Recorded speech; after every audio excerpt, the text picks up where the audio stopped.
రోమాపత్రిక 6వ అధ్యాయం 13వ వచనం. మరియు అవయవములను దుర్నీతి సాధనములుగా పాపమునకు అప్పగింపకుడి. అయితే మృతులలో నుండి సజీవులమనుకొని మిమ్మును మీరే దేవునికి అప్పగించుకొనుడి. మీ అవయవలను నీతి సాధనములుగా దేవునికి అప్పగించుడు. ప్రియులారా, చదవబడినటువంటి లేఖన భాగములో మనం నేర్చుకునవలసిన సంగతులు అనేకం ఉన్నవి.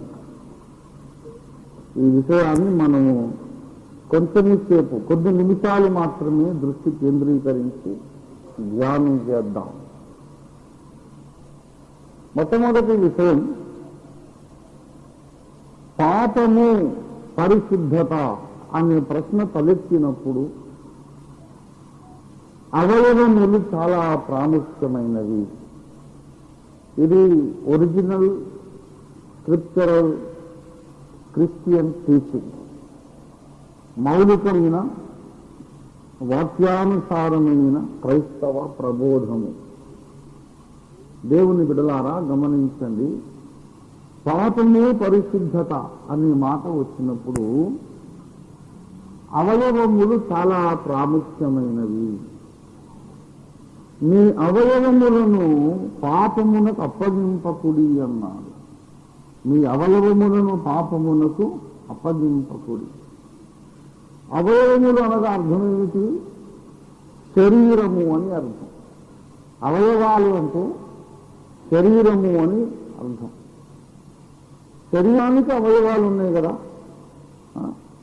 ఆ నిర్వచనం మీకు ఏమైనా కన్ఫ్యూజన్గా ఉంటే మొదటి కొరింథీ పత్రిక 12వ అధ్యాయం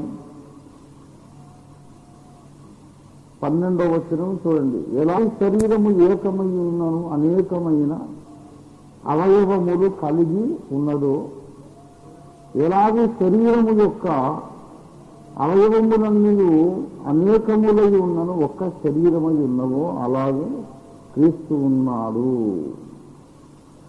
శరీరము ఒక్కటే అవయవముగా లేదు.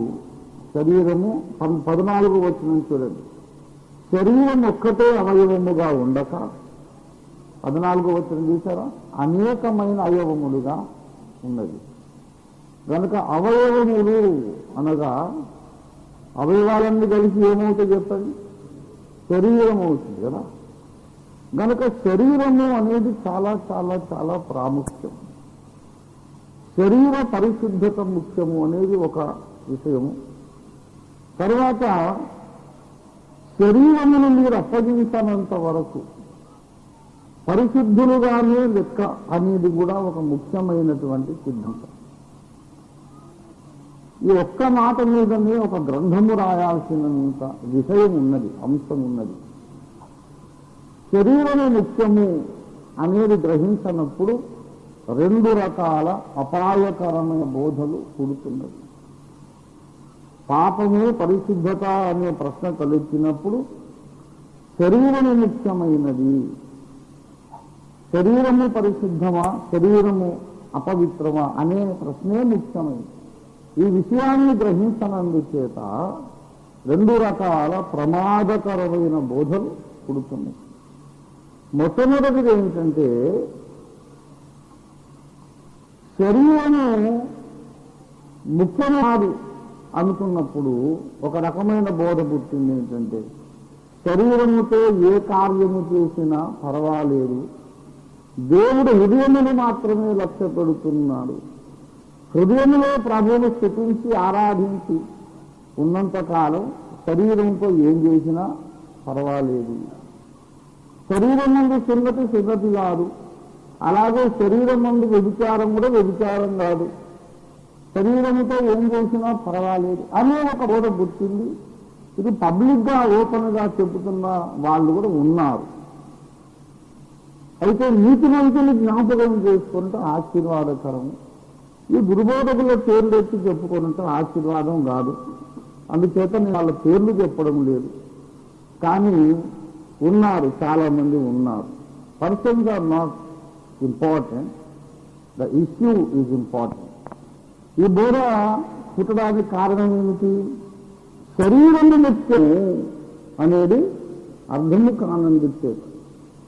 పాపము అనేది వచ్చినప్పుడు ఫిజికల్ బాడీ ఈజ్ ఇంపార్టెంట్.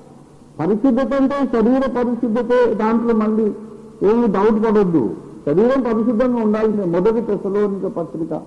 ఏదో మనము డీప్గా వెళ్ళబోయి బోర్లా పడ్డట్టు అయిపోతుంది, మరీ డీప్గా వెళ్ళిపోయి ఆ బేసిక్స్ మర్చిపోయినట్టు అవుతుంది. అండి మొదటి తెస్సలోనిక పత్రిక 4వ అధ్యాయము 3వ, మీరు పరిశుద్ధులగుటయే దేవునికి స్తోత్రం, అనగా జారత్వములకు దూరముగా ఉండుటయే అడ్డిగది దేవుని చిత్తం. ఇంకా చదవండి. మీరు ప్రతి వాడును దేవుని ఎరుగని అన్య జనుల వలె కామాభిలాషయందు గాక పరిశుద్ధతయందును ఘనతయందును తన ఘటమును ఎట్లు కాపాడుకునవలెను అది ఎరిగి ఉండుటయే దేవుని చిత్తము. శరీరము ఆత్మ ప్రాణం అనే త్రిత్వములో మట్టితో చేసిన ఘటం ఏది? శరీరము. ఇప్పుడు ఘటమును కాపాడుకోవాలంటే దేన్ని కాపాడుకోవాలి? శరీరమును కాపాడుకోవాలి. శరీరము పరిశుద్ధంగా ఉన్నంత వరకు నీకు దేవుడు మార్పులు తప్పకుండా వేస్తాడు. That's what the Bible says. పొద్దున న్యాయపీఠం ముందుకు వెళ్ళిన తర్వాత కూడా లెక్క దేన్ని అడుగుతాడో బైబిల్ చెబుతుంది. లెక్క దేన్ని అడుగుతాడు అంటే 2వ కొరింథీ పత్రిక 5వ అధ్యాయం 10వ వచనం చూడండి. రైట్,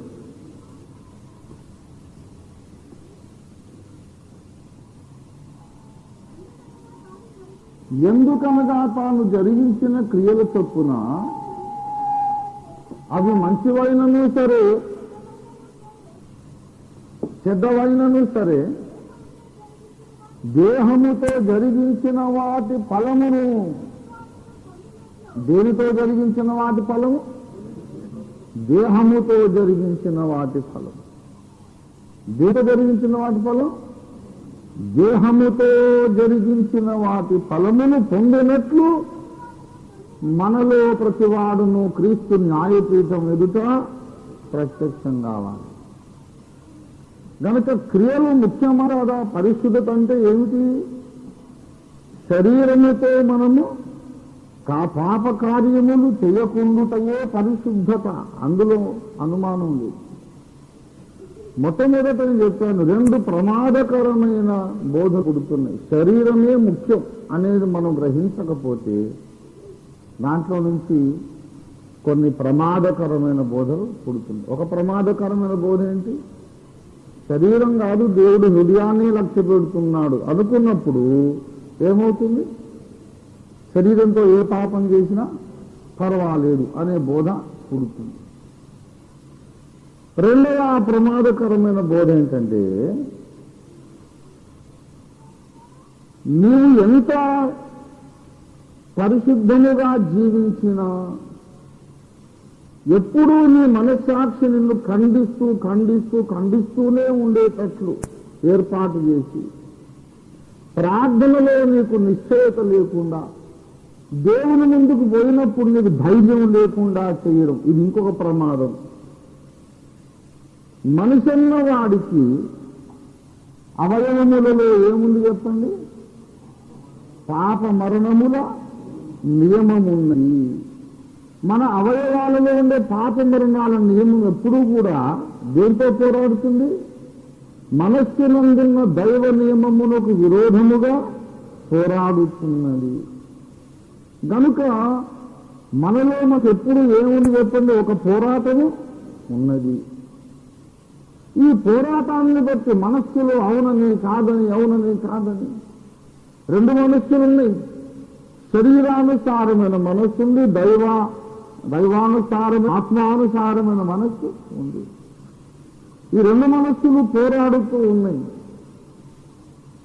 ఒకటేమో లోకం వైపు లాగుతుంది, ఒకవైపేమో దేవుని వైపు, పరలోక వైపు లాగుతుంది. మనం శోధించబడుతూనే ఉన్నాం. ఏమండి మనము శోధించబడుతూనే ఉన్నాం. శోధన లేని జీవితము ఏ క్రైస్తవునికి ఉండదు. శోధన అంటే అర్థం ఏంటి? పాపము చెయ్యమని బలమైన ప్రేరేపణను శోధన అంటాం. శోధన అంటే అర్థం ఏంటి?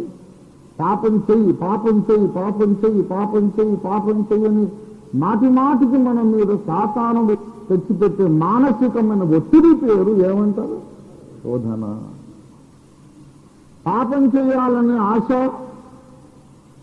పాపం చేయడానికి అవసరము, పాపం చేయడానికి అవకాశము, ఈ మూడు కలిసి వస్తే దాన్ని ఏమంటారంటే శోధన అంటారు. ఒక్కోసారి అవసరం ఉంటుంది కానీ ఆశ ఉండదు, ఆశ ఉంటుంది కానీ అవసరం ఉండదు. ఒక్కోసారి ఆశ అవసరం ఉంటుంది కానీ అవకాశం ఉండదు, ఛాన్స్ ఉండదు. ఛాన్స్ ఉండనప్పుడే పాపం చెయ్యం. ఈ అన్ని కలిపి తీసుకొస్తాడు ఒక్కోసారి సైతం. మీకు అవసరం ఉంటుంది, ఛాన్స్ కూడా ఉంటుంది, ఇక తప్పకుండా పని జరగాలి. ఆ సన్నివేశం పేరు ఏమంటారు? శోధన. శోధన లేని క్రైస్తవ జీవితం ఉండనే ఉండదు. అట్లాంటి జీవితం గురించి కలలు కనకండి. అది కలలో కూడా మీకు రాదు రాదు ఈ శరీరంలో ఉన్నంత కాలం. You cannot have a Christian life which is free of temptation. శోధనే లేని జీవితం నీకు 100 ఏళ్ల వయసు వచ్చినా ఉండదు, ఉండదు. 100 ఏళ్ల మొగ్గ అంటే ముసలోడు, 100 ఏళ్ల ముసలోడిని 3 కాళ్ళ ముసలోడు కట్టబట్టుకోడు వంగి నడిచేటప్పుడు తాత పెళ్లి చేసుకుంటావా అంటే ఈ వయసులో నాకు పిల్లని ఎవరు ఇస్తారా అంటాడే తప్ప ఇప్పుడు నాకు పెళ్ళేంట్రా అనడు. అది లోకంలో ఉన్నటువంటి వ్యవహారమే. మనిషి ఎప్పుడో పాపము కొరకు శోధించబడుతూనే ఉంటాడు. నీవు బ్రతుకున్నంత కాలం నీకు తప్పదు. ఎందుకంటే ఈ శరీరం ఇంకా విమోచింపబడలేదు. ఆత్మ విమోచింపబడింది, శరీరము విమోచింపబడలేదు. కాబట్టి విమోచింపబడని శరీరములో విమోచింపబడిన ఆత్మ నివసిస్తున్నది. ఇదేమో పైకి లాగుతుంది, ఇదేమో కిందికి లాగుతుంది. కనుక ఎప్పుడు ఏముంది మనలో? ఎదుపు సంఘర్షణ ఉంది. ఆ సంఘర్షణే శోధన. శోధన లేనటువంటి జీవితాన్ని కోరుకోకండి. యాకోబు భక్తుడు చెబుతున్నాడు, యాకోబు ద్వారా పరిశుద్ధాత్మ దేవుడు చెబుతున్నాడు. చూడండి, 1వ అధ్యాయము 12వ వచనం. శోధన సహించేవాడు ధన్యుడు. అంటే అర్థం ఏంటి? ఏమండి, అతడు శోధనకు నిలిచిన వాడై జీవ కిరీటం పొందుతాడు. శోధనను ఏం చేయాలి? మనం సహించాలి, అంటే ఓర్చుకోవాలి. ఎల్లప్పుడూ శోధింపబడుట, ఎల్లప్పుడూ శోధింపబడుట ఒక బాధాకరమైన అనుభవం. శోధన ఏం చేయమన్నాడు? సహించుడి. శోధన ఏం చేయాలి? సహించండి. సహించడం అంటే అర్థం ఏంటి? దేన్ని సహిస్తాము? చాలా సుఖంగా ఉన్నదాన్ని సహిస్తామా? సహించు అనే మాట ఎప్పుడు వస్తుందో చెప్పండి.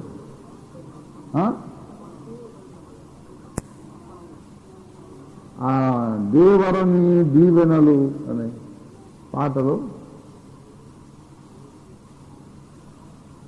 సహింపున వీరు సుఖించుటకై, సహింపున వీరు సుఖించుట. వాళ్ళు సుఖపడాలట, కానీ ఎట్లా సుఖపడాలంట? ఓర్చుకుంటూ ఓర్చుకుంటూ, అంటే చాలా ముళ్ళ మీద ఉన్నట్టే ఉంటుంది. ఏమంటే నిరంతరం ఏదో ఒక బాధ, ఒక అవమానం, ఒక శోధన, ఒక ఏదో ఒక గాయం, మరి అందులోనే ఏదో సుఖం అంట. ఆ గందరగోళ స్థితి పేరే పెళ్లి. అది ఓర్చుకుంటూ ఓర్చుకుంటూ ఓర్చుకుంటూ సుఖపడ్డం అంటే ఏంటో మరి. అది రాసిన ఇంత గొప్ప అనుభవజ్ఞులో మరి. సహించడం ఏంటి, సుఖపడ్డం ఏంటో బాబు, అది మొదటి నుంచి నాకు అభ్యంతరమే ఆ వచనం. అది సుఖమైతే సహించదక్కర్లేదు, సహించసలు ఉంటే దాని సుఖమని అన్నది. దాన్ని సహింపున వీరు సుఖించుటకై అన్నాడు. సహించుట అనగా ఒక బాధాకరమైన అనుభవం.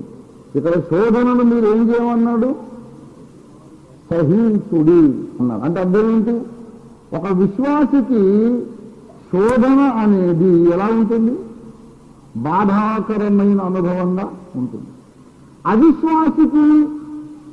విశ్వాసికి ఉండే ముఖ్యమైన తేడా ఇక్కడే, ముఖ్యమైన వ్యత్యాసం ఇక్కడే. అవిశ్వాసికి శోధన వచ్చిందనుకో, ఆహా మన్మధుడు బాణం వేయించాడు అనుకుంటాడు. దానికి కూడా ఒక దేవుడే. పాపం చేయడానికి బలవంత పెట్టేవాడు కూడా ఒక దేవుడే. బైబిల్ ప్రకారం వాడు దేవుడు కాదు. పాపం చేయమని బలవంత పెట్టేవాడు దయ్యం. పాపం చేయరా ఒక అమ్మాయిని చూడగానే ఆశ కలిగింది అనుకో, అబ్బా మన్మథ బాణములు అంటాడు. అది కూడా దేవుడేమి. కానీ అపవిత్రమైన కాముకత్వమును మనలో పుట్టించేది దేవుని పని కాదు, అది సైతాను అనే ఒక చీకటి శక్తి యొక్క పని. అన్నుడికి ఏదన్నా శోధన వచ్చిందని, శోధన అంటే ఏం చెప్తాను నిర్వచనం? పాపము చెయ్యాలనే ఆశయు, అవసరము, అవకాశం. ఆశ, అవసరం, అవకాశం మూడు కలిసి వస్తే అన్నుడు అబ్బా భగవంతుడి కృప వలన నాకు ఎంత అద్భుతమైన అవకాశం ఇచ్చాను, అనుభవించమని దేవుడు నాకు ఈ అవకాశం ఇచ్చాడనుకుంటాడు. అదే క్రైస్తవుడికి దేవుని ముందు నూతన జీవము పొందిన వాడికి ఇది బాధాకరంగా ఉంటుంది. అవసరం ఉంది, అవకాశం ఉంది, అయ్యో ఇట్లాంటి పరిస్థితి వచ్చిందే అని వీడు వేదన పడతాడు. అన్నుడేమో భలే ఛాన్స్ దక్కిందిరా అనుకుంటాడు. రక్షణ పొందినవాడు మాత్రం అయ్యయ్యో ఇలాంటి పరిస్థితిలో నేను ఇక్కుపోవాల్సి వచ్చింది అని బాధపడతాడు. ఇలా బాధపడే పరిస్థితి పేరు ఏమంటారంటే శోధన. ఈ శోధనను ఏం చేయాలంట? మనం సహించాలి అని రాకంటే అర్థం ఏంటి? అది చాలా కాలం మనతోనే ఉంటుంది కాబట్టి సహించండి అన్నారు. తొందరగా వదిలించుకోవడానికి అవకాశం ఉండదు. శోధన కలిగినప్పుడు ఒక్క దెబ్బతో తీసి పారేయగలం అనుకోండి, ఒక దెబ్బతో తీసి అవతల పారేసే అవకాశం ఉందనుకోండి, సహించేదే అవసరం లేదు. అది ప్రక్కలో బల్యంలాగా, ప్రక్కలో ముళ్ళులాగా అది ఎప్పుడూ మనతోనే ఉంటూనే ఉంటుంది. ఈ శోధన మనం కలుగుతున్నప్పుడు ఈనాటి క్రైస్తవ పరిసయ్యులు ఒక కొత్త బోధ మొదలుపెట్టారు. ఇది రెండవ ప్రమాదము. క్రిస్టియన్ పరిసయ్యులు ఉన్నారు, మీకు తెలుసా? క్రైస్తవ ఏతనిసి వారు ఉన్నారు, క్రైస్తవ పరిసయ్యులు ఉన్నారు, క్రైస్తవ వారి పేరు సద్దూకయులు ఉన్నారు. బైబిల్లో ఉన్న సెక్స్ అన్ని కూడా ఈనాటి సంఘములో ఉన్నాయి. సద్దూకయులు పునరుద్ధానాన్ని ఒప్పుకోరు. యెహోవా సాక్షులు పునరుద్ధానాన్ని ఒప్పుకోరు. యెహోవా సాక్షులు పునరుద్ధానం ఒప్పుకోరు. యేసయ్య లేచారంటే నమ్మరు, మనం లేస్తామంటే కూడా నమ్మరు. అలాగా కనుక సద్దూకయులు ఉన్నారు, క్రైస్తవ పరిసయ్యులు ఉన్నారు. పరిసయ్యులు అంటే అతి నిష్ట కలిగిన వారు, బహునిష్ట కలిగిన తెగ.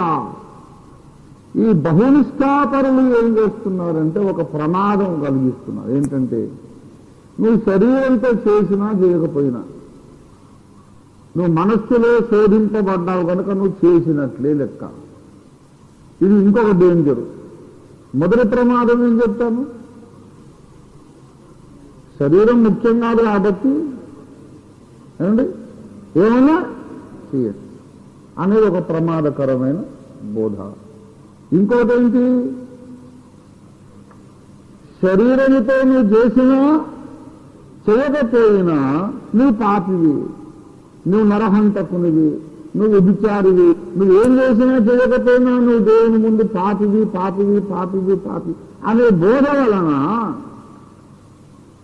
ప్రార్థనకు మోకరించినప్పుడు దేవుని ముందు మనకు ఏం లేకుండా పోతుందంటే నిశ్చయత, ధైర్యము లేకుండా పోతుంది. కృపాసనం దగ్గరికి మనం వచ్చేటప్పుడు ధైర్యముతో రావాలన్నాడు. దేవునికి స్తోత్రం కలిగిన గాక. ఎలా రావాలండి? ధైర్యముతో. హెబ్రీ పత్రిక 4:16 చదవండి దయచేసి.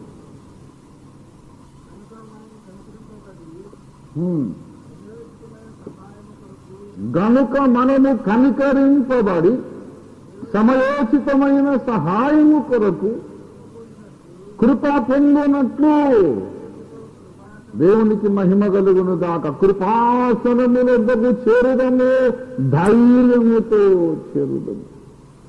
దేవుని ముందుకు వచ్చినప్పుడు ఆ కాన్ఫిడెన్స్ ఉండాలి, ఆ ధైర్యం ఉండాలి.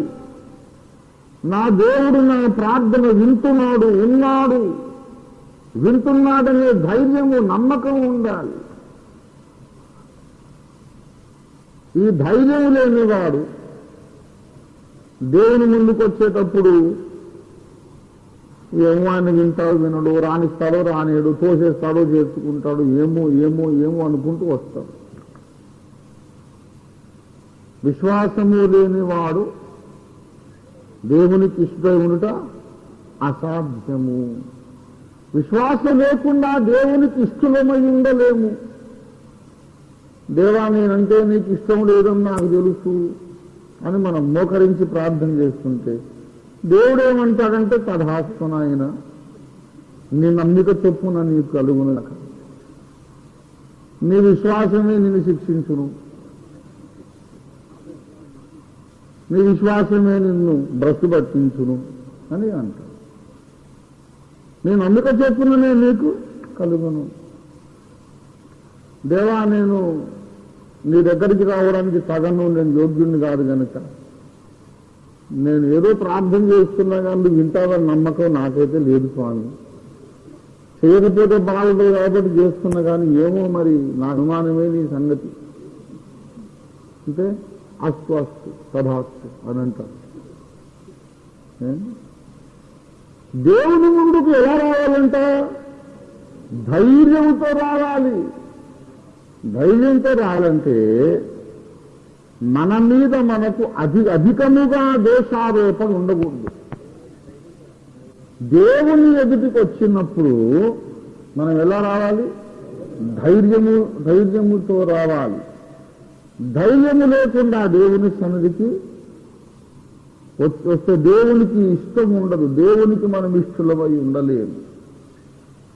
ఈ ధైర్యాన్ని, నమ్మకమును, విశ్వాసమును దెబ్బతీయడానికి ఈ ప్రమాదకరమైన బోధ పనిచేస్తూ ఉంది. ఏమి లాభం, నేను ఎంత బాగున్నా దేవునికి అసహ్యుడను కదా, నేను మంచివాడను కాదు కదా అని అంటే, మంచోడెవడు? మనస్సు వరకు చూస్తే మంచోడెవడు లేడు. మనస్సును కనుక పట్టించుకుంటే మంచో ఒక్కడు కూడా లేడని బైబిలే చెబుతుంది. ఆది కాండము 6వ అధ్యాయము 5వ వచనం చూడండి. నరుల చెడుతనము భూమి మీద గొప్పదనియు వారి హృదయము యొక్క తలంపులలోని ఊహ అంతయు. ఆహా, ఏమి చెడ్డది? తలంపులలోని ఊహ చెడ్డది. అంతయు చెడ్డదా? కొంత చెడ్డదా? అంతయు చెడ్డది. ఎల్లప్పుడూ చెడ్డదా? అప్పుడప్పుడు చెడ్డదా?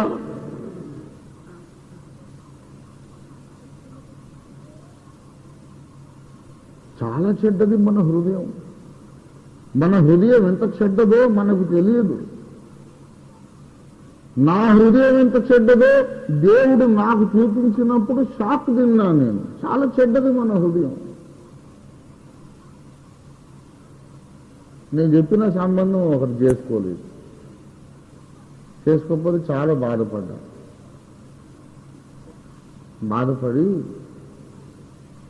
పక్కన వాళ్ళతో మాట్లాడుతాను. నేను చెప్పిన సంబంధం పెళ్లి చేసుకొని ఎవ్వరు ఇంతవరకు చెడిపోలేదయ్యా. అందరూ నేను చెప్పినట్టు చేసుకొని అందరూ సుఖంగా ఉన్నారు. నేను వద్దన్న పెళ్లి చేసుకొని ఎవరు కూడా ఇప్పటిదాకా సుఖంగా లేదు. అయినా అది తెలిసి వస్తున్నదే తర్వాత అంటున్న తర్వాత సడన్గా పరిశుద్ధాత్మదేవుడు నాతో మాట్లాడడం మొదలుపెట్టాడు. అదే ఏంటో నువ్వు అనుకుంటున్నావు? ఇప్పుడు వీళ్ళు ఇంకేదన్నా సంబంధం చేసుకొని సమస్యల్లో కూరుకుపోతే ఆ రోజు నువ్వు సంతోషిస్తావన్నమాట.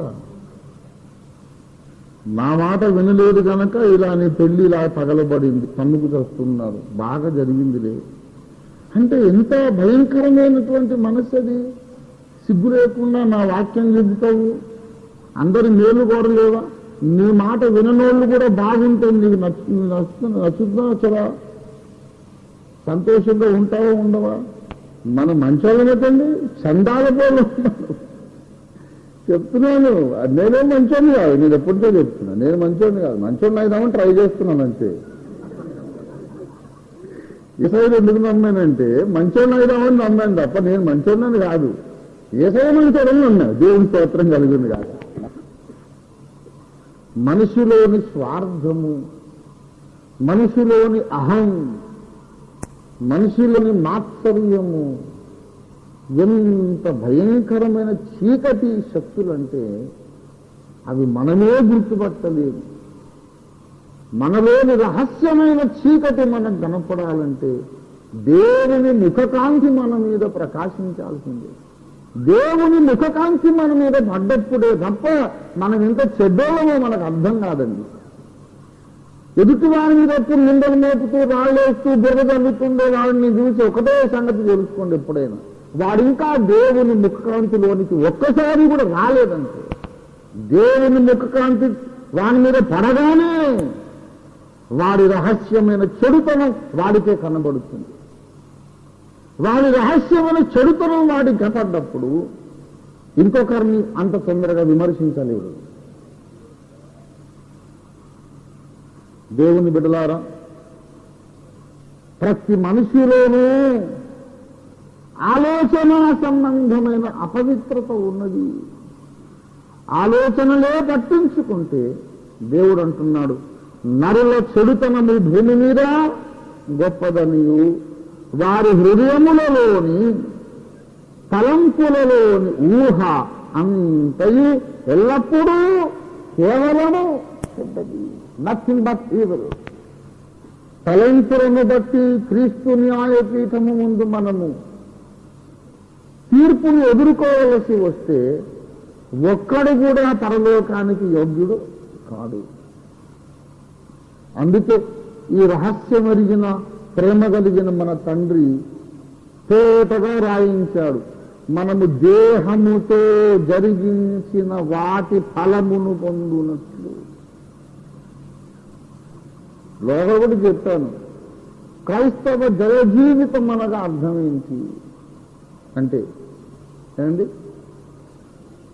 మనస్సులో ఒకవేళ పాప వాంఛ జనించినా పుట్టినా అది శరీరపు కార్యములుగా మార్పు చెందకుండా, శరీర కార్యాలుగా వ్యక్తపరచబడకుండా, శరీరము ద్వారా బహిర్గతం కాకుండా అడ్డుకోగలగడమే జయ జీవితం. లేకుంటే విజయం ఏంటి? ఇంకా అదే జయం.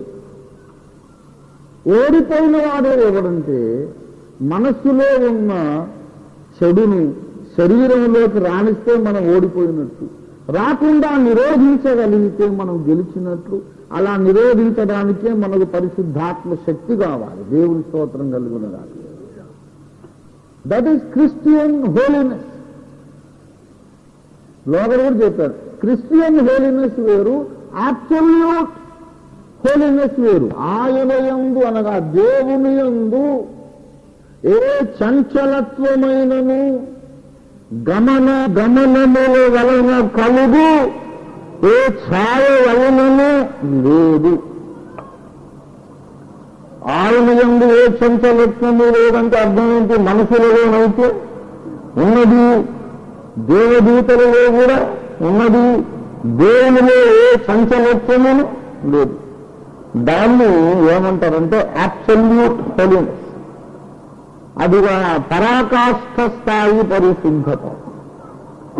రక్షణ పొందిన మనము, దేవుని బిడ్డలారా, రక్షణ పొందిన మనము ఆ పరాకాష్ఠ పరిశుద్ధతలోనికి ఈ శరీరములో ఉండగా మనం చేరలేము. ఇది ఎప్పుడు కూడా మీరు జ్ఞాపకం పెట్టుకోండి. క్రైస్తవ పరిశుద్ధత వేరు. నేను మాట్లాడేది క్రిస్టియన్ హోలీనెస్ గురించి మాట్లాడుతున్నాను. క్రైస్తవ పరిశుద్ధత అన్నది అర్థం ఏంటంటే తన ఘటమును ఎట్లు కాపాడుకొనవలెను ఎరిగి ఉండుట. దేహముతో జరిగించిన క్రియలను మనము క్రీస్తు న్యాయపీఠం ముందు అక్కడ లెక్క చెప్పుకోవాలని ఎరిగి ఉండడము పరిశుద్ధత. క్రీస్తు న్యాయపీఠం ముందు గద్దింపు గురయ్యేటటువంటి పనులను ఈ శరీరంతో చేయకుండుటయే పరిశుద్ధత. ఏ పనులు చేస్తే యేసయ్య అక్కడికి వెళ్ళా గద్దిస్తాడో ఆ పనులు చేయకుండా ఉండడమే పరిశుద్ధత. నీ హృదయంలో కూడా ఉంది కదా అంటే అవి ఎందుకొరకు ఉన్నాయంటే శిలువ రక్తము దగ్గరికి నన్ను తరుముకెళ్ళడానికి ఉన్నాయి. దేవుని స్తోత్రం కలిగినగా మన హృదయంలో ఉండే అపవిత్రతను బట్టి మనం ఎక్కడికి పరిగెత్తుకొస్తున్నాం? కరుణాంశము దగ్గరికి వస్తున్నాం. దేవుని స్తోత్రం కలుగును గాక, దేవుని స్తోత్రం కలుగును గాక. ఎందుకు? అయ్య బాబోయ్, నాలో ఇంత పాపము మనస్సులో ఉన్నది, ఇది కొంపదీసి శరీర కార్యముగా మార్చబడితే కొంప మునిగిపోదు.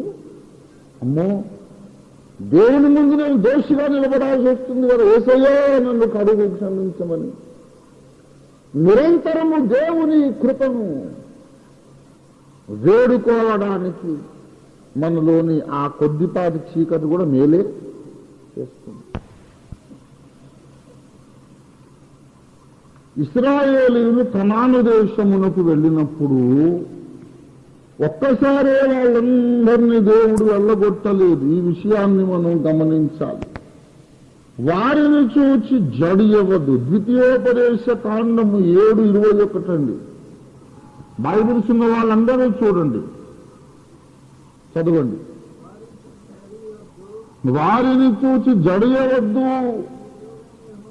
నీ దేవుడైన యెహోవా నీ మధ్య ఉన్నాడు, ఆయన భయంకరుడైన మహాదేవుడు. నీ దేవుడైన యెహోవా నీ ఎదుట నుండి క్రమముగా ఈ జనములను తొలగించును. అడవి మృగములు విస్తరించి నీకు బాధాకరములుగా ఉండవచ్చును గనుక వారిని ఒక్కమారే నీవు నాశనము చెయ్య తగదు, అది నీకు క్షేమకరము కాదు. ఈ మాటలు గమనించాలి. బైబిల్లో ఉన్నటువంటి ఏ మాటయు నిరర్ధకము కానేరదు కదా. బాగా వింటున్నారా? ఇశ్రాయేలీయులు కనాను దేశమును ఆక్రమించుకునేటప్పుడు దేవుడు అంటున్నాడు, అక్కడ ఎత్తైనటువంటి జనం ఉన్నారు, కనానీయులు ఉన్నారు, అమోరీయులు ఉన్నారు. వాళ్ళని నేను తలుచుకుంటే ఒక్కరోజే నాశనం చేయగలను, కానీ వాళ్ళను ఒక్కరోజే నాశనం చేయను, క్రమక్రమముగా వారిని నశింపజేసేదను. కొన్ని నెలలు, సంవత్సరాలు, దశాబ్దాలు పడుతుంది. రోజు కొందరు మెల్లిమెల్లిగా వాళ్ళని చంపేస్తారు. ఎందుకు నాయన? ఒక్కసారి వాళ్ళని చంపేసి మాకు దేశం అంతా చేయరాదా అంటే దేవుడు అంటూ అట్లు చెయ్య తగదు అన్నాడు. ఒక్కసారే వారిని నశింపజేయ తగదు. మరి ఎట్లా ప్రభువా? తాడి చెట్టు అంటున్నాడు ఒక్కొక్కడు, నాకు భయం ఇదా అంటే వారిని చూసి జడియవద్దు అని మొదలు పెట్టాడు. 21వ వచనం, భయపడొద్దు, వాడు ఎంత ఉండని, నీ దేవుడైన యెహోవా నీ మధ్య ఉన్నాడు గనక వాళ్లకు భయపడొద్దు, వాడిని ఎప్పుడు భయపడొద్దు. క్రమక్రమముగా నేనే వారిని నశింపజేస్తాను. ఎందుకయ్యా ఇంత సర్వశక్తిమంతుడు? ఒక్క దెబ్బకు వాళ్ళందరినీ నాశనం చేయలేవా? నువ్వు చేయగలను, కానీ అడవి మృగములు విస్తరించి నీకు బాధాకరములుగా ఉండును అంటాడు. ఈ కనానీయులందరినీ ఒక్కరోజే చంపేస్తే ఏమొస్తాయంట? అడవి మృగాలు ఎక్కువైపోతుంది. ఈ కనానీయులు అడవి మృగాలను చంపుకొని తినడానికి అలవాటు పడ్డవాళ్ళు, అడవి మృగాలను వేటాడడానికి అలవాటు పడ్డవాళ్ళు. ఒక్కసారే కనానీయులు లేకుండా పోతే సింహాలు వస్తాయి, పులులు వస్తాయి, ఎలుగొడ్లు ఎలుగుబంట్లు వస్తాయి. వాటిని మీరు అదుపు చేయలేరు. ఒక్క రోజులో కనానీయులందరినీ నేను చంపేస్తే మరుసటి ఒక్క రోజులో సింహాలు వచ్చి మళ్ళా మిమ్మల్ని అందరినీ తినేస్తాయి. కనుక వాళ్ళు కొంతకాలం అట్లా ఉండడం మీకే మంచిది. నశించవలసిన వాళ్ళే. కనానీయులు ఇవాళ కాకపోతే రేపైనా నాశనం కావాల్సిందే. కానీ టైం తీసుకున్నాం, మెల్లిమెల్లిగా చంపుదాం. ఆ లోపల వాళ్ళేం చేస్తుంటారు, అడవి మృగాలు ఇశ్రాయేలు మీదికి రాకుండా వాళ్ళే కాపాడుతారు. అడవి మృగాలు అంటే ఏంటో తెలుసా? గర్వము, అహంకారము, మనల్ని మనం హెచ్చించుకునే స్వభావం, ఇవి రాకుండా మన మనస్సులో కొందరు కనానీయులు ఉన్నారు. నేను చాలా గొప్ప అని విర్రవీగే సమయంలో మన మనస్సులోని తప్పును దేవుడు మనకు చూపిస్తాడు. ఒరే, నీ మనసులో ఇంత పాపం ఉంది, నువ్వేం పరిశుద్ధుడుగా? నీ మనసులో పరిశుద్ధుడు ఏమి ఉందో మనలో ఉండేటటువంటి మానసిక బలహీనతలు మనము గర్వించకుండా మనల్ని ఎప్పుడు తగ్గిస్తూ ఉంటాయన్నమాట. ఈ కణాణువులు ఉండబట్టి అడవి మృగాలు రావు. మానసికమైనటువంటి బలహీనతలు ఉండబట్టి ఏం రాదు, గర్వము రాదు. తరచు మనము కరుణాపీఠం దగ్గరికి పరిగెత్తుకుపోవడానికి ఇవి పనికొస్తుంది. కనుక దానికి మీరేం పరేషాన్ కావద్దు. నాలో అట్లా ఉందే ఇట్లా ఉంది అంటే అట్లా లేనోడు ఎవడు లేడు, అలాగే ఎవడు ఉన్నాడని ఎవడైనా అంటే కనుక వాడికి అంతర్జాతీయ ఉత్తమ అబద్ధికుడుగా అవార్డు ఇవ్వచ్చు. The greatest liar in the world. కారణం ఏంటంటే దేవుని మాట అబద్ధం అవుతుంది. అప్పుడు నా మనసులో ఎన్నడూ ఒక పాడాలోచన రాలేదండి. గత వారమంతా నిర్మలమైన ఆకాశం వలె నా మనసులో ఒక్క పాపపు ఆలోచన లేదండి. ఎప్పుడు స్థుతి తప్ప ఇంకేమీ లేదు అని చెప్పగలిగిన వాడిని అవార్డు తప్పకుండా మనం తీయొచ్చు. ఎందుకంటే అలా వాడు ఉన్నాడు అంటే బైబిలే అబద్ధమైపోతుంది. కానీ గత వారమంతలు ఉన్న అవయవములను నేను పాపానికి అప్పగించలేదని చెప్పుకునే అవకాశం ఉంది. దేవుని స్తోత్రం కలుగును గాక. This is Christian holiness. క్రైస్తవ పరిశుద్ధత వేరు, అబ్సల్యూట్ పరిశుద్ధత వేరు. ఈ పరిచయంలోకి తెలియదు. ఇది వాళ్ళు ఏమంటారంటే పరిశుద్ధతే, అబ్సల్యూట్ హోలీనెస్ ఉంటేనే నీకు పరిశుద్ధత ఉన్నట్టు. మనస్సులో ఏ కాస్త పాపం పొడసూపునా నువ్వు పాపం చేసినట్టే అనేసరికి ఇందులో రెండు నష్టాలు. ఒక నష్టం ఏంటంటే ప్రార్థనలోకి దేవుని ముందుకు వెళ్ళినప్పుడు ఏముండదు, ధైర్యం ఉండదు, విశ్వాసం ఉండదు, నిశ్చయత ఉండదు. రెండో నష్టం ఏంటో తెలుసా? చాలా రోజులు తవి నలిగిపోయి కుమిలిపోయి ఎంత ట్రై చేసినా నేను పాపిగానే తీర్పు పొందవలసి వస్తుంది కదా. మరి శరీరంతో చేయకుండా ఉన్నందువల్ల ఏం లాభము? చేయకపోయినా చేసినంత లెక్క రాసుకుంటున్నాడు కదా. మరి చేసేవాడు అదేయా, ఎట్లా అదే కోట కిందకు వస్తున్నావు కదా అని మళ్ళీ ఇదొక నష్టం. అందుకే మన కాన్సెప్ట్ అనేది కరెక్ట్గా ఉండాలి. అందుకు మనం ఏం ఆలోచిస్తున్నామో కరెక్ట్గా ఉండాలి. అది ఒక్క డిగ్రీ పక్కకు పోయినా సరే చాలా దూరం పోయినాక ఏమవుతుందంటే సత్యమునకు దానికి కొన్ని మైళ్ళ దూరము తేడా వస్తుందన్నమాట. కొంచెం కూడా మారకూడదు. మనక మనోభావముల విషయములో చాలా స్పష్టత ఉండాలి. ఏమి నమ్ముతున్నాం, ఎందుకు నమ్ముతున్నాం, అది మన అనుభవంలో సత్యమేనా, భక్తులందరి అనుభవంలో సత్యమేనా, బైబిల్లో అది సత్యమేనా, మన అనుభవము, భక్తులందరి అనుభవం, బైబిల్లో ఉన్న వచనాలు అన్ని ఏకీభవించిందే సత్యం. అంతేగా నీ ఊహాలోకే సత్యం కాదు, నువ్వు ఊహించుకున్నది సత్యం కాదు. డేవిడ్ బ్రెయినర్డ్, జాన్ హైడ్ వీళ్ళు ప్రార్థనా జీవితంలో హిమాలయ కొండెక్కినటువంటి మహాభక్తులు. డేవిడ్ బ్రెయినర్డ్ గారి డైరీస్ దొరికినాయి. డైరీ రోజు రాత్రి కూర్చొని డైరీ రాసుకొని అప్పుడు వండుకునేవాడు 2 గంటలు. ప్రార్థనాపరుడు, మోకరించి చేతులు ఎత్తితే 8 గంటలు అసలు లేవడు, నిద్రపోడు, నిటారుగా మోకాళ్ళ మీద. అలాంటి ప్రార్థనాపరుడు డేవిడ్ బ్రెయినర్డ్ అంటే 30 ఏళ్ళు కూడా బతకలేదు, 29 ఏళ్ళుగా చచ్చిపోయాడు.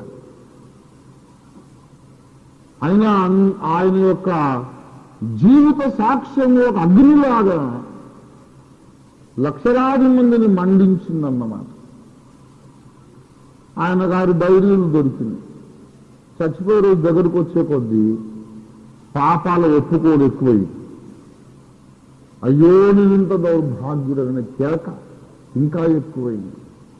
మరి 24 గంటలు ప్రార్థనలో ఉంటాడు, అయ్యో నేను దౌర్భాగ్యుని అంటాడు. ఏంటండి విడ్డూరం కదా.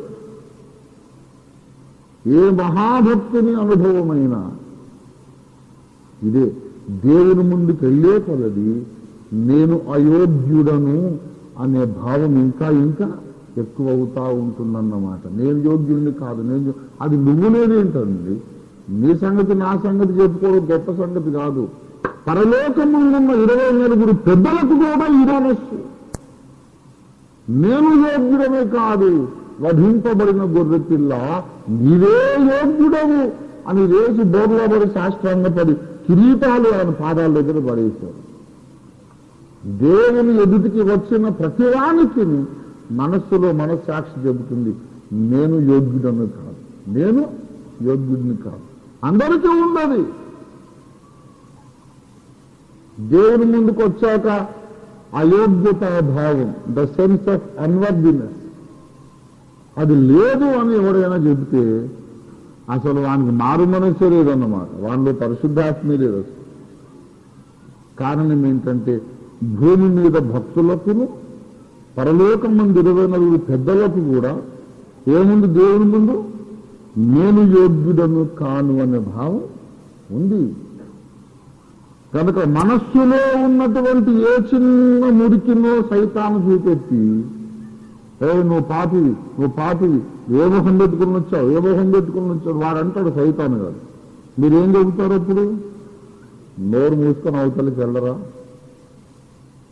యూజ్లెస్ ఫెలో, నన్ను నా గాలి తీయడం ప్రయత్నం చేస్తావురా నువ్వు? మనస్సులో ఉన్నది.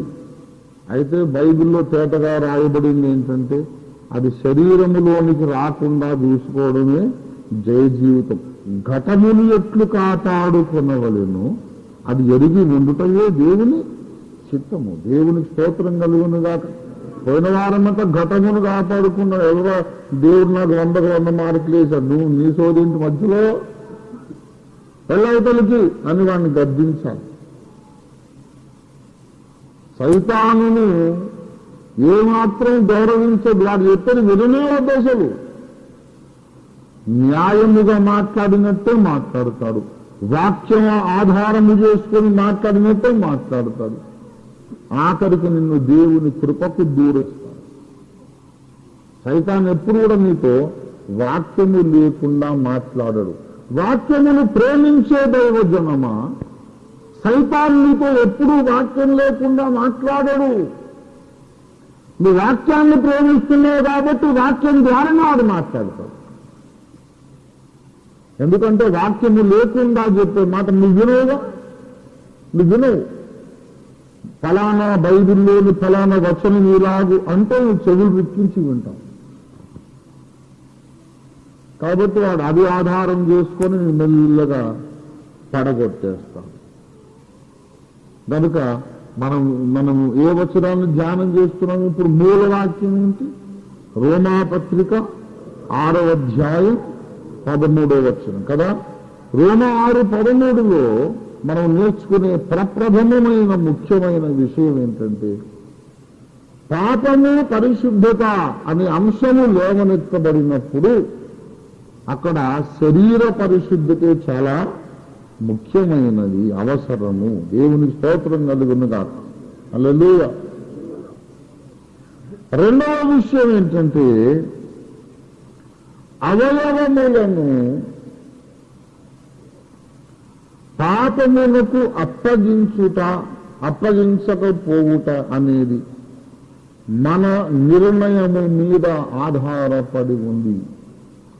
నీవు కావాలి అనుకుంటే నీ అవయవాలను అప్పగించవచ్చు, వద్దు అనుకుంటే నువ్వు అప్పగించకపోవచ్చు. అవయవములను దేవుడు నీ స్వాధీనంలో ఉంచాడు. ఏమండి, నీ నోరు నీ ఆధీనంలో ఉంది, నీ చేతులు, నీ కాళ్ళు, నీ సకల శరీర అవయవాలు నీ ఆధీనంలో ఉన్నాయి. అప్పగించాలనుకుంటే అప్పగించొద్దనుకుంటే మానేయచ్చు. నేను ఎప్పుడైనా నేను ఒకవేళ పాపం చేస్తే నేను కావాలని చేయడమే, అది అనుకోకుండా జరిగిందనేది ఏం, అది అంతా ఒట్టి మాటలేదు. అనుకోకుండా ఏం జరగదు, అనుకోనే జరుగుతుంది. అమాయకత్వం నటించడం, అది అనుకోకుండా ఏం జరుగుతుంది ఇంత ముదిరిపోయిన తర్వాత. ఒకవేళ నేను చేస్తే దానికి నేను బాధ్యుణ్ణి, దేవుని ముందు తప్పకుండా లెక్క చెప్పుకోవాలి. అంటే నేను అట్లా అనుకోని కనుమూసి తెలిసే లోపల కనురెప్ప పాటలు అనుకోని విధంగా నాకే విచిత్రం అయిపోయిందండి అని అట్లా ఓవర్ యాక్షన్ చేయదు. ఎవరు నమ్మరు, దేవుడు నమ్మడు, మనుషులు నమ్మరు, ఎవరు నమ్మరు. పాపం అంటూ జరిగితే అది పూర్తిగా నీ బాధ్యత, అది నీ బాధ్యత. కారణం ఏమిటంటే నీ ఇష్టము లేకుండా నీ అవయవాలను వాడుకునే హక్కు సైతానుకు లేదు. సైతాను నీ కళ్ళను వాడుకుంటాడు, నీ నాలుకను వాడుకుంటాడు, నీ కాళ్ళను నీ చేతులను వాడుకుంటాడు, నీ లైంగిక అవయవాలను వాడుకుంటాడు, నీ అప్పగిస్తేనే వాడుకుంటాడు తప్ప నేను అప్పగించని పోరా అని అంటే వాడుకోవడానికి వానికి శక్తి లేదు. He has no power to use your members of your body without your consent and your permission. వాడట్లా వాడుకోవడానికి వారికి శక్తి లేదు. దేవుడు వానికి ఎప్పుడో డిగ్రీ జారీ చేశాడు, ఒరే సైతాన్, నా పిల్లల పర్మిషన్ లేకుండా వాళ్ళ శరీరాన్ని ముట్టుకోదు జాగ్రత్త అని ఎప్పుడో వాడికి చెప్పాడు. చిత్తం మహాప్రభు వాళ్ళు పర్మిషన్ ఇస్తేనే నేను ముట్టుకుంటా. సరే పర్మిషన్ లేదు ముట్టొద్దన్నావు మహాదేవ, పర్మిషన్ ఇస్తే ముట్టొచ్చు కదా అన్న వీడు వంకర తెలివి. సరే పర్మిషన్ ఇస్తే మరి ముట్టుకో, దానికి అర్థమయ్యే కదా. ఇక వాడు మన చుట్టూ చేరి ప్లీజ్ కొద్దిగా పర్మిషన్ అని వాడు గోజాడి బతిములాడి ఇక మనం చాలా రోజులైనాక జాలిపడి సరే పోరా ఈ ఒక్కసారి వాడుకోపో ఇచ్చేస్తాం. రేపు పొద్దున ఈ అవయవమును వాడు వాడుకోగలిగినందుకు క్రీస్తు న్యాయపీఠం ముందు నువ్వు లెక్క అప్పగించాలి. ఇది మన బాధ్యత. సైతాను గారు ఎప్పుడో నేను బిరుదిచ్చేసా, దుష్ట మేధావి వాడు. He's a great genius but evil genius. మహామేధావి, ఆ మేధస్సంతా కూడా వాడు చెడ్డ కార్యాలకి ఉపయోగిస్తున్నాడు. చెడు ఎట్లా చేయాలి, ఏ విధంగా చేయించాలి అనే దాని మీద వాడు సానబట్టి తన తెలివినంత పదును పెట్టి ఉపయోగిస్తూ ఉన్నాడు. కనుక విశ్వాసులమైన మనము మన శరీరముల విషయంలో బహు జాగ్రత్తగా ఉండాలి. మొట్టమొదట ఆదరణ పొందండి. శరీరమును మీరు పరిశుద్ధత యందు ఘనత యందు కాపాడుకున్నంత కాలం మీలో ఉన్న పరిశుద్ధాత్మ దేవుడు సంతోషిస్తున్నాడు, ఉల్లసిస్తున్నాడు, మిమ్మల్ని చేతులెత్తి ఆశీర్వదిస్తున్నాడు. నా బిడ్డ, ఘటమును నీవు కాపాడుకున్నావు, నువ్వు ధన్యుడివని దేవుడు ఆశీర్వదిస్తూ ఉన్నాడు. ఈ సంగతి తెలుసుకొని ధైర్యం తెచ్చుకోవాలి. మొట్టమొదటి విషయం. రెండవ విషయం ఏంటంటే, నీ ఘటమును నీవు ఒకవేళ మునుముందు సాతానుకు అప్పగించే అవకాశం ఉంది. మీ అవయవములను మీరు దేనికి అప్పగిస్తారో దానికే మీరు దాసులవుతారు. రోమాపత్రిక 6వ అధ్యాయము చూడండి దయచేసి. 6:16 లోబడుటకు దేనికి మిమ్మల్ని మీరు దాసులుగా అప్పగించుకొందురో అది చావు నిమిత్తముగా పాపమునకే గాని, రోమ 6:16 నీతి నిమిత్తముగా విధేయతకే గాని దేనికి మీరు లోబడుదురో దానికే మీరు దాసులగుదురని మీరు ఎరుగరా? You decide your master. నీ యజమాని ఎవరో నీవే డిసైడ్ చేసుకోవాలి. పాపము అనే దాని ప్రభుత్వం కింద నీవు ఉంటావా? నీతి అనే దాని ప్రభుత్వం కింద నీవు ఉంటావా? నీవే నిర్ణయించుకోవాలి. ఇంకొక మూడవ ముఖ్యమైన విషయం మీకు చెప్పి ముగిస్తాను. నీ అవయవమును దేనికి అప్పగించకుండా న్యూట్రల్గా ఉండడానికి వీలు లేదు. అది పాపానికైనా అప్పగించుకోవాలి, లేక నీతికైనా అప్పగించుకోవాలి, సాతానికైనా అప్పగించుకోవాలి, లేకపోతే దేవునికైనా నేను అప్పగించుకోవాలి. ఎటు అప్పగించుకోకుండా ఉండే శక్తి నీకే లేదు, నీకు లేదు. సాతానికి అప్పగించుకున్నావంటే నీ గతి సర్వనాశనం, నిత్యనాశనం. సాతానుకు అప్పగించుకోకుండా ఉండాలంటే ఒకటే మార్గం ఉంది, దేవునికి అప్పగించేసేయాలి. నా కన్నులు దేవునివి, నా నాలుక దేవునిది, నా పెదవులు దేవునివి, నా చెవులు, నా మనస్సు, నా తల మొదలు అధికారుల వరకు దేవుని అని అప్పగించుకుంటే సైతం వాడు వాటిని దొంగిలించే అవకాశం ఉండదు. నేను ఎవ్వరికి అప్పగించను, నేను నాకే ఉంచుకుంటా అని నువ్వు అనుకోవడానికి వీలు లేదు. దేనికి అప్పగించకుండా ఉండే శక్తి నీకు లేదు.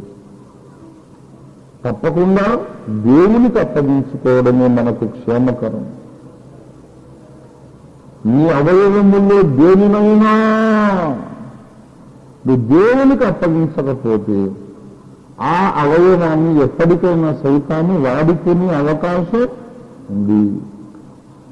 కనుక పరిశుద్ధతలో మనము సాధన చెయ్యాలి, పవిత్ర జీవితాన్ని మనము సాధన చెయ్యాలి. అనుదినమును ఘటమును కాపాడుకొనుచు మనస్సును మాత్రము క్రమక్రమేపీ మనము పరిశుద్ధపరచుకునే కార్యక్రమంలో ఉండాలి. మన మనస్సులో ఉన్నటువంటి అమోరీయులను, కనానీయులను దేవుడు ఎలా నశింపజేస్తాడు చెప్పండి? క్రమక్రమముగా ఒక్కమారే నశింపజేయ తగదు. ఎందుకు తగదు అంటే దాని బోల్ లాజిక్ ఉంది మళ్ళీ. ఎందుకంటే మనస్సు మీద దేవుడు నియంతృత్వము చలాయించడు, నియంత్రణ అధికారం చలాయించడు. మనస్సు మనము దేవునికి లోబరచాలి, మన అభిప్రాయాలు మార్చుకోవడానికి మనం ఇష్టపడాలి. రోజు కాస్త దేవుని వాక్యముతో మన మనస్సు నింపబడాలి. దానికి బలి లాజిక్ ఉంది. ఒక్కరోజే మనస్సులో ఉన్నవన్నీ తీసేదో తగదన్నాడంతే, తగదు. కొంతకాలం ఉంటాయి. అవి ఉన్నందువలన అడవి మృగములు విస్తరించకుండా అవి పనికొస్తాయి. ఒక్క మాట మిమ్మల్ని అడుగుతున్నాను, ఏ పాపము లేని జీవితం జీవించి గర్వం వచ్చింది అనుకోండి మనకు, దానివల్ల ఏం కలుగుతుంది చెప్పండి? గర్వము నాశనమునకు నడుపుతుంది కదా. గర్వం దేని నడుపుతుంది? ఘనతకు ముందు వినయం ఉండును, నాశనములకు ముందు గర్వము నడచును. కనుక సాతాను పడిపోయింది దేని కొరకండి? గర్వించి గర్వించి. కనుక నీవు ఏ తప్పు చేయనక్కర్లేదు, నా అంతటి వాడు అని విర్రవీగే మనసు వచ్చిందంటే సైతాను ప్రక్క సీటు మీదే పాతాళం, అలాట్మెంట్ అయిపోయినట్టే. గర్వాంధుడై ఏమండి ఎవరుడు చూపించాం మొదటి తిరిగి పత్రిక 3వ అధ్యాయములు. గర్వాంధుడైన వాడు అపవాది యొక్క శిక్షావిధిలో పాలువాడవుతాడు. 3 మొదటి తిమోతి 3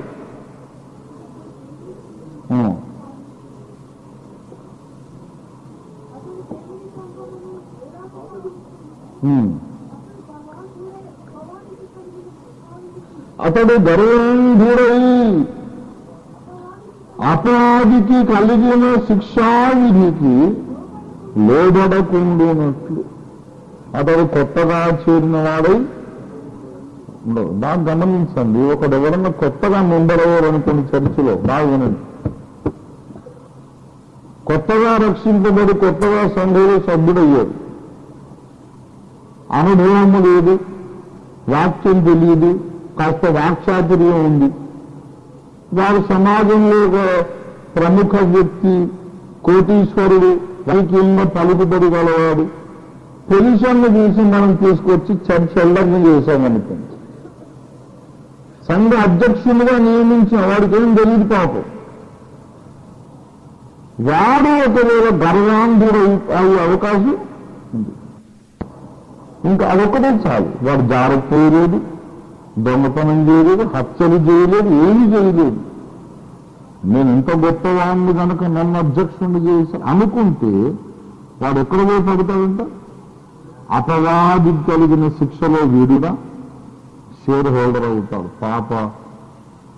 పాప మీద వీడు పాలువాడు అవుతాడు. ఎంత డేంజరో తీశారా? కనుక గర్వించడానికి అవకాశము లేని విధంగా దేవుడు రక్షణ కార్యక్రమమును ఏర్పాటు చేశాడు. దేవుని స్తోత్రం కలుగును గాక. ఒకవైపు ఉద్ధృతంగా నిన్ను వాడుకుంటూనే ఉంటాడు, నిన్ను అద్భుతంగా వాడుకొని బలమైన కార్యాలు చేస్తూనే ఉంటాడు. సైతాన్ గారి మెల్ల గర్వం మనకి ఇంజక్షన్ ఇవ్వబోతాడు అప్పుడప్పుడు. ఏమి సభలు, ఏమి ప్రసంగాలు, ఏమి జేజేలు, ఏమి సప్పట్లు, ఏమి లైట్లు, ఏం మాటలు, ఏం పాటలు, ఏం అబ్బబ్బబ్బా. నిజంగా ఇది నరలోకమా ఇంద్రలోకమా అర్థం కాకుండా ఉంది ఓఫీర్ గారు అని వారు మెల్లగా ఇంజక్షన్ ఇస్తుంటే దేవుడు మెల్లగా నాకు లోపల ఉన్నటువంటి ఈ వీళ్ళని చూపిస్తూ అమ్మోరి రే సరేరా, సభ మాత్రం బాగానే జరిగింది, ఈ అంతరంగంలోని ఈ అన్యజనుల సంగతి ఏంటి? ఇప్పుడు వాటిని చూసి చెప్పు. గర్వించి కాళ్ళ ఎగరేస్తావా, లేకపోతే తగ్గించుకొని సాగిలో పడతావా? అయ్యే కాపాడితే మనం అవును నేను మంచోడిని కాదు, సభలు బాగా జరిగినంటే నీ మహాకృపయే కానీ నేను పండితున్నాను, నా మొహం నా బతుకు నాకు తెలీదు అని మళ్ళీ డౌన్కి వచ్చేస్తాను, గ్రౌండ్ లెవెల్కు వచ్చేస్తాను. లేకపోతే అయిపోయి ఎగిరి ఎగిరి ఎగిరి ఎగిరి ఎగిరి వెళ్ళిపోయి అక్కడి నుంచి నడ్డి విరిగేటట్టు కింద పడతాం. ఎంత పైనుంచి పడితే అంత ప్రమాదం. అర్థం? ఇక్కడి నుంచి పక్కన పడ్డాను పోయే చచ్చిపోను, మంచిగానే ఉంటాను. కొంచెం ఇల్లు మీద నుంచి పడితే ఇంకా ఎక్కువ డేంజర్, కాల్ చేసి తిరుగుతాయి. అదే చార్మినార్ ఎక్కి పడ్డామనుకోండి, ఇక అడ్రస్ పరిసమాప్తి, ఇది హిస్టరీ, చరిత్ర పురుషుడు అయిపోతాడు అంతే. కనుక పడవేసుకుంటే కింద నుంచి పడేదే మంచిది, చాలా పైకెత్తి పడుద్ది ఎప్పుడైనా. సైతాన్ ఎప్పుడైనా నిన్ను ప్రమాదకరంగా పడేయడానికి నేను ఆకాశం అని చెప్పి ఎక్కించేస్తాను. అంతెత్తు వాడు ఎక్కించేసినప్పుడు తెలుసుకోవాలి ఏంటంటే అక్కడి నుంచి పడ్డామనుకో ఇక మనకు మళ్ళీ కోలుకునే అవకాశము లేకుండా మంచినీళ్ళు కూడా అడగకుండా మనం గుటక వేయకుండా గుటుక్కుమంటాం. అందుచేత ప్రేమగల దేవుడు సర్వజ్ఞాని గలరే ఆదాము కుటుంబంలో పుట్టిన నీచులను దేవుని పోలికలోనికి తీర్చిదిద్దాలంటే ఎంత కష్టమో ఆయనకు తెలుసు. అన్ని పరిశుద్ధపరచుటలో క్రమక్రమముగా పరిశుద్ధపరుస్తున్నాడు. దేవుని స్తోత్రం కలిగిన కాదు. ఒక్కసారి అన్ని పీకవతలు పడేస్తే దీనికి ఏమొస్తుంది? మిగతావన్నీ పోయి అందుకంటే పాపం వస్తుంది. కనుక ఈ పెద్ద పాపం రాకుండా గర్వము రాకుండా తగ్గించడానికి అవి కొన్ని అక్కడక్కడ ఉండనిస్తారు. ఎక్కడ ఘటనలో కాదు మనస్సులో ఉండనిస్తారు. దేవుని స్తోత్రం కలిగింది కాక మాస్టర్ స్కల్ప్టర్ ఆయన ప్రవీణుడైనటువంటి నిపుణుడైన శిల్పిలాగా మనల్ని చెక్కుతా ఉన్నాడు. దేవుని స్తోత్రం కలిగింది కాక నన్ను ఎలాగ పరిశుద్ధపరిచాలో ఆయనకు తెలుసు. దేవుడు కాబట్టి ఈ పని పెట్టుకున్నాడు. నేను ఎన్నోసార్లు దేవుని ముందు చేతులెత్తి దండం పెట్టి మెక్కించుకున్న మాటలు, అయ్యా నువ్వు కాబట్టి పని పెట్టుకున్నావయ్యా, లేకపోతే నా బోటి వాడిని పరిశుద్ధపరచడం ఎవరికి చేతనో ఉంది. ఆయన నన్ను పరిశుద్ధపరిచేది ఎంత హోప్లెస్ వెంచర్ అంటే ఎవరు దీన్ని చేయలేరు. అంటే నువ్వు కాబట్టి ఇది సాధ్యం అనుకో, ఇంకెవరికి ఇది సాధ్యం కాదు. నన్ను పరిశుద్ధపరచుట చాలా కష్టమే, అయినా యేసయ్యకు సాధ్యమే. దేవుని స్తోత్రం కలిగిన గాక. హల్లెలూయా హల్లెలూయా. యేసయ్యకు సాధ్యమే. కనుక మనల్ని పరిశుద్ధపరిచేవాడు యేసయ్య మన మధ్యలో సంచరిస్తున్నాడు. ఒకటే ఆయన కోరుతున్నా, పిల్లలారా నేను మిమ్మల్ని పరిశుద్ధపరుస్తాను, క్రమక్రమంగా పరిశుద్ధపరుస్తా.